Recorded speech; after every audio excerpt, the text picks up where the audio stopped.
अध्यक्ष महोदय, हमने सरकार का ध्यान एक ऐसे महत्वपूर्ण विषय पर दुखदाई कहानी की ओर आकर्षित किया है जिससे इस राज्य के लाखों नौजवान जो अनुबंध के आधार पर काम कर रहे हैं, संविदा के आधार पर काम कर रहे हैं, दैनिक भोगी कर्मी के रूप में काम कर रहे हैं या आउटसोर्सिंग कंपनी के माध्यम से काम कर रहे हैं, उनके भविष्य को सुरक्षित करने के लिए इस प्रश्न को सरकार का ध्यान आकृष्ट किया और इस सरकार से बड़ी आशान्वित थे लाखों नौजवान जब इनके दो निर्णय सामने आए। जिस प्रकार से पारा शिक्षकों का इन्होंने समस्या का समाधान का प्रयास किया, फिर दूसरा आपने देखा होगा कि जिस प्रकार से इन्होंने पुरानी पेंशन स्कीम को लागू किया तो लोगों को लगा कि हम सबकी समस्या का भी समाधान ये सरकार त्वरित गति से करेगी। लेकिन जो उत्तर आया अध्यक्ष महोदय, बड़ी निराशा हाथ लगी है।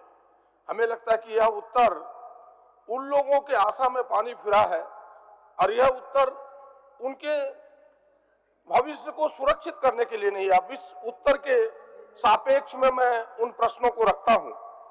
अध्यक्ष महोदय, पहला प्रश्न है इनका, उत्तर में जो पहला खंड अगर आप पढ़ें तो मैं उसको पढ़ना चाहता हूं अध्यक्ष महोदय कि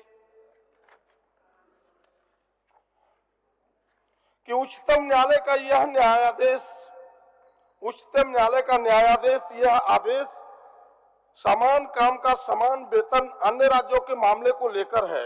यानी कहने का अर्थ यह है कि यहां ये लागू नहीं होगा।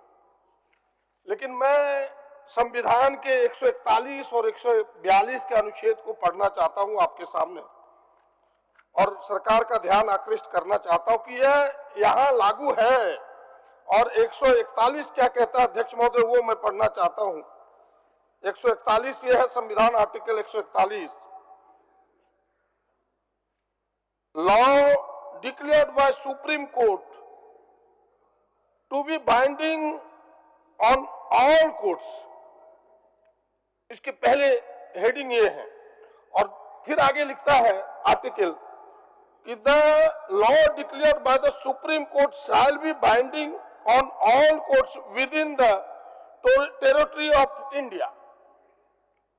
यानी जो सुप्रीम कोर्ट का आदेश होगा वो पूरे देश के सभी हाई कोर्ट के लिए सब पूरे देश के लिए लागू होगा। कहने का मतलब यही है, अगर उसके हिंदी भी पढ़े 142 को भी पढ़े तो यही बातें कही है।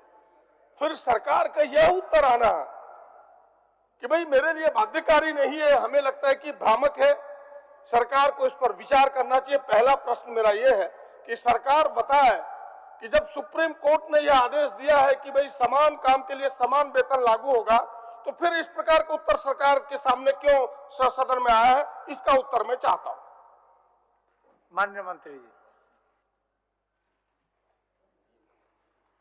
महोदय, नौबत नहीं कि माननीय विधायक जी ने एक महत्वपूर्ण प्रश्न उठाया। महोदय, थोड़ा सा बताना चाहूंगा, इस राज्य में राज्य सरकार के काम में लगे कर्मी किस तरह से किस कैटेगरी के। पहली कैटेगरी तो आरआर की है, रेगुलर रिक्रूटमेंट की। कमी आई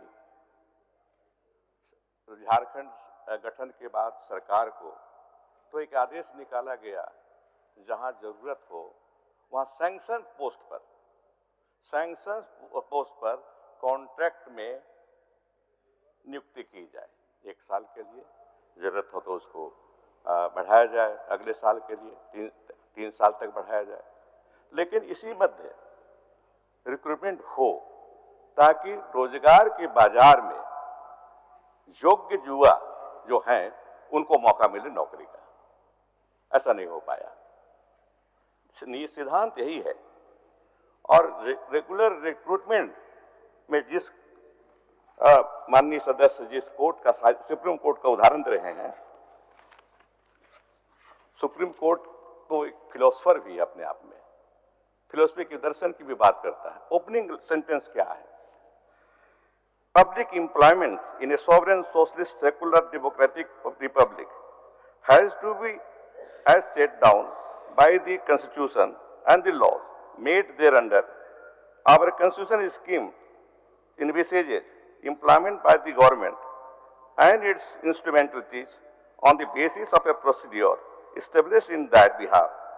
Equality of opportunity is the hallmark, and the Constitution has provided also for affirmative action to ensure that unequals are not treated equals.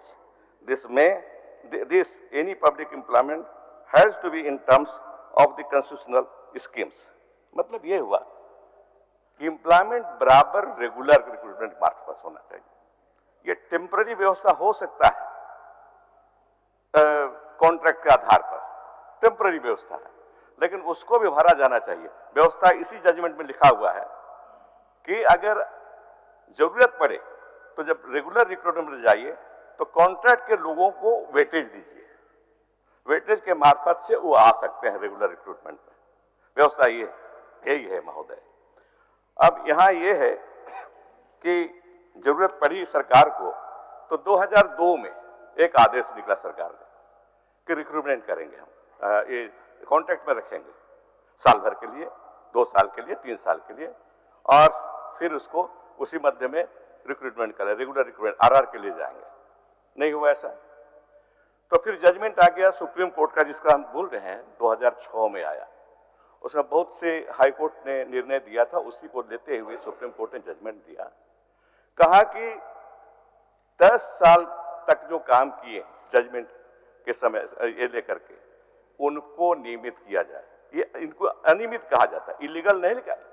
Contract के में जो काम करते हैं उनको अनियमित कहा जाता है, इलीगल नहीं। तो अनियमित लोगों को नियमित करने की बात कही गई। हमारे झारखंड सरकार ने 2015 में आदेश निकाला, उसका डेट है 13 फरवरी 2015। उसके पहले जितने 10 साल के पूरा कर चुके हैं, जितने भी लोग हैं, उनका नियमितीकरण होगा। फिर एक जजमेंट 2019 में आया नरेंद्र तिवारी ग्रामीण विकास के ही, तो उसमें फिर सरकार ने उसको आगे बढ़ाया कि फरवरी 20 जून 19 के अधिसूचना निकाला गया कि इसके पहले जितने 10 साल पूरा हो गए हैं उनको भी नियमित किया जाए। ये आदेश अभी लागू है महोदय इस सरकार में। इसी के तहत हम लोग अभी काम कर रहे हैं, नियमित कर रहे हैं, नियमित के काम हो रहा है नियमितीकरण का। बाकी बहुत से, जैसे कि माननीय सदस्य ने बताया, मांगे बहुत आई, तो हम जैसे कि मांगे आई बहुत 10 साल से, 12 साल से, 15 साल से काम कर रहे हैं लोग, नियमित नहीं हुए हैं। तो सरकार ने एक कमेटी बना दी कि सबके मांगों की समीक्षा हो, जांच हो, समीक्षा हो, सरकार को रिपोर्ट मिले, और कमेटी बनाई गई विकास आयुक्त के अध्यक्षता में। सेक्रेटरीगण उसके सदस्य हैं, बहुत से सेक्रेटरीगण। अभी तक आया नहीं है। अभी जो कल हम कर रहे थे कार्मिक से रिपोर्ट आया है कि समिति के कई बैठकें आयोजित की गई हैं तथा सरकार को प्रतिवेदन भेजने की कार्रवाई क्रियाधीन है, ये हमको मिला है महोदय। हम इसके पक्ष, जैसे हम लोग सरकार, ये सरकार जो है फायदा देने में लगी हुई, पारा शिक्षकों का तो हमने किया, पारा शिक्षकों का, आंगनबाड़ी का हमने किया, लेकिन प्रक्रिया के तहत, प्रक्रिया को पूरा करके किया। यहां भी प्रक्रियाधीन है, इसकी जांच एक कमेटी विकास आयुक्त की अध्यक्षता में गठित कमेटी कर रही है।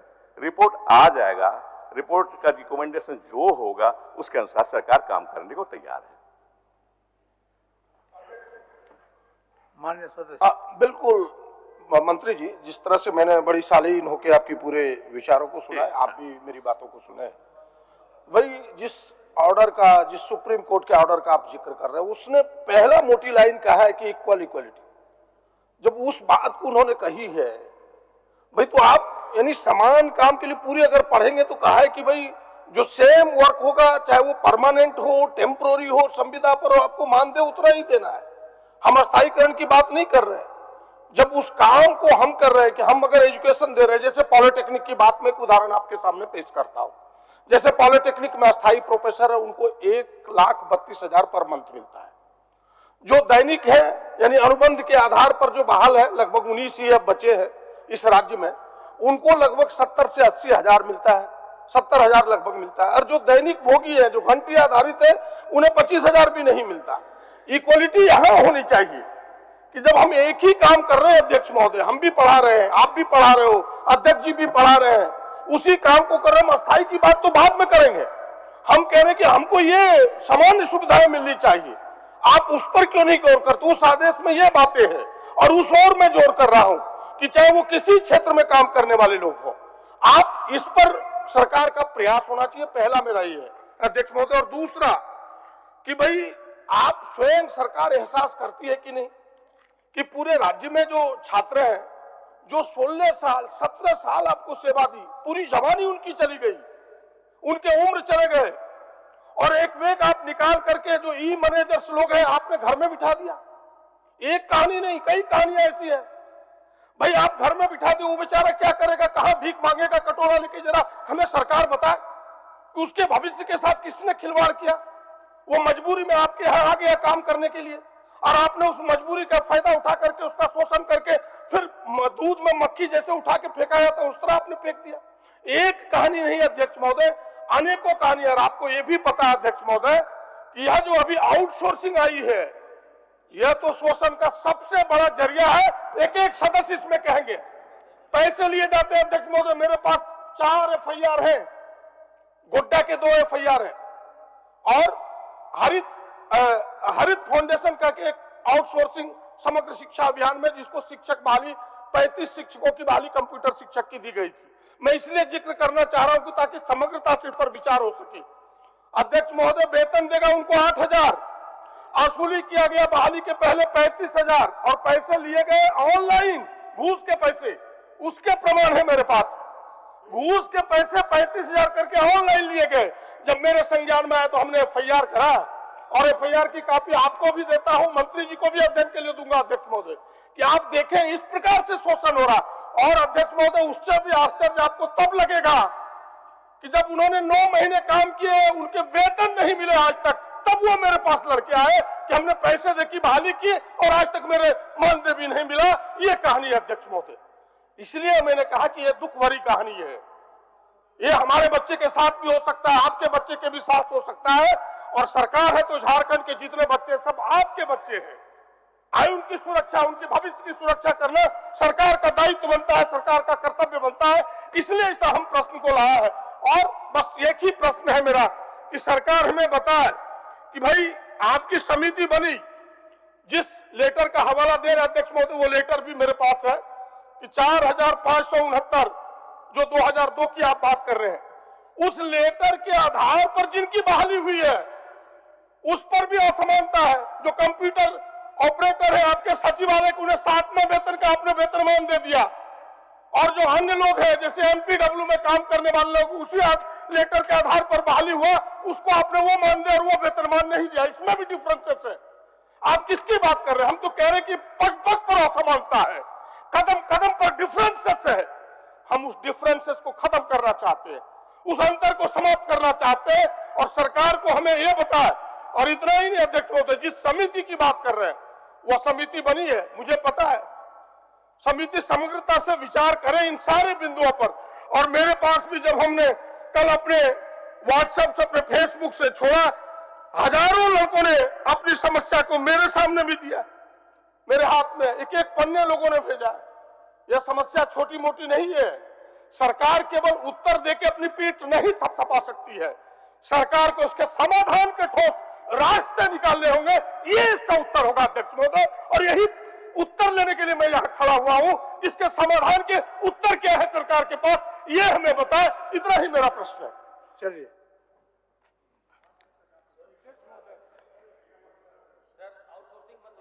बैठिए बैठिए, आ रहा है आप हस्ताक्षर ही नहीं है जो लोग, मैं नहीं बोलिए, मंत्री जी बोल रहे हैं। प्रश्न विषय गंभीर है, इसमें तो कहीं दो मत नहीं, सब समझते हैं। चलिए जी, चलिए। माननीय सदस्य ने जो कहा, व्यक्तिगत रूप से एक व्यक्ति सहमत हो सकता है, लेकिन सरकार का अपना नियम कानून है।